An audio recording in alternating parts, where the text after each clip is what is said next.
पारनेर तालुक्यातील सुपा MIDC परिसरात रसायन मिश्रित पाणी सोडल्यामुळे या परिसरातील विहिरीचे पाणी दूषित झाले। या रसायन मिश्रित पाण्यामुळे ओढ्याच्या काठावरील पीक जळाले आणि रासायनिक पाण्यामुळे आसपासच्या वस्तीवर राहणाऱ्या नागरिकांचे आणि जनावरांचे आरोग्य धोक्यात आले आहे। ते पाणी केमिकल युक्त असल्यामुळे जवळजवळ विहिरीत सगळ्या 4-5 विहिरीत पाणी उतरलं, त्यातून मासे साप वगैरे सगळे मेलेत आणि ह्या विहिरींचं पाणी शेतीला असतं, जनावरं पाणी पितात, तरी आरोग्याचा लय मोठा गंभीर प्रश्न झाला आहे। शेतीचं नुकसान होऊ शकतं। आत्तापर्यंत 2 मोटरा काढा गेलो पण मोटरा विहिरीत गळून पडलेले आहेत। याची नुकसान कोण देणार आम्हाला शेतकऱ्याला, गोरगरीब लोकांना?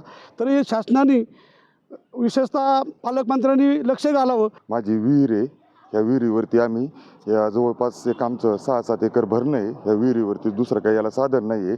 इथं रात्रीचं कोणतरी केमिकलचं पाणी आणून सोडलं, याच्यामुळं आमचं सर्व काही म्हणजे विहिरीची तर हे झालेच, पण पूर्ण आज मला शेतीला पाणी कोणत्या पद्धतीने द्यायचं ही मला सगळ्यात मोठं हे झालं आहे। शासनाकडे मी तहसीलदारांकडं आणि ग्रामपंचायत आज झूक माझ्याकडे इथं कुणी ग्रामपंचायतचं साधा एक काय म्हणतात ग्रामसेवक सगळं इथं पाहण्यासाठी नाही आला। इथं 3-4 कंपन्या आहेत, आत्ताच्या घडीला एक कंपनी ओपनलीमध्ये इथं पाणी सोडती। केमिकलचं दूषित पाणी सोडून वड्यामध्ये या इंडस्ट्रीच्या एरियामधलं पूर्ण आमच्या मगर वस्तीवरती पाण्याचा मोठा प्रश्न निर्माण झाला आहे। शेतीचे फार मोठे नुकसान झाले। माझा वैयक्तिक ऊस 2 एकर असताना मी रात्रीचं मोटर चालू केली, मला माहीत नव्हतं केमिकलचं पाणी आले म्हणून।